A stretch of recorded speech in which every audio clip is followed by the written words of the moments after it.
ജാമ്യയിൽ അറ്റൻഡൻസിന് വിഷയമുണ്ടോ? പലരും ചോദിക്കുന്ന ഒരു ചോദ്യമാണ്. വിഷയമുണ്ട്.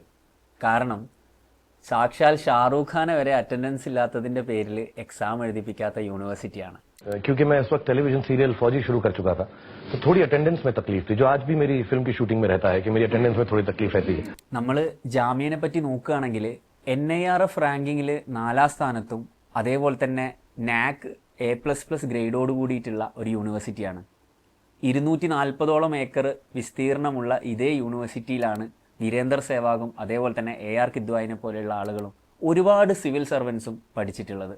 ജാമ്യയിലേക്കുള്ള പ്രവേശന പരീക്ഷകൾ പല രീതിയിലാണ് നടത്തപ്പെടുന്നത്. JEE അതേപോലെ തന്നെ CUET, ചിലത് ജാമ്യ തന്നെ സ്വന്തമായിട്ട് ചില ഡിപ്പാർട്ട്മെൻറ്റ് സ്വന്തമായിട്ട് തന്നെ എൻട്രൻസ് കണ്ടക്ട് ചെയ്യാറുണ്ട്. ഇനി ചരിത്രപരമായിട്ട് നോക്കുകയാണെങ്കിൽ കൊളോണിയൽ യൂണിവേഴ്സിറ്റികൾക്കെതിരായിട്ടുള്ള കൊളോണിയൽ വിദ്യാഭ്യാസ സ്ഥാപനങ്ങൾക്കെതിരായിട്ടുള്ള ഗാന്ധിജിയുടെ ആഹ്വാനത്തിനെ പിൻപറ്റിക്കൊണ്ടാണ് ജാമ്യക്ക് പിറവിയെടുക്കുന്നത്. അതുകൊണ്ട് തന്നെ ഇവിടെ പഠിക്കുമ്പോൾ ഒരു പൊളിറ്റിക്കലായിട്ടുള്ള ഒരു വൈബ്രൻസ് തീർച്ചയായിട്ടും നമുക്ക് ഫീൽ ചെയ്യാൻ പറ്റാറുണ്ട്.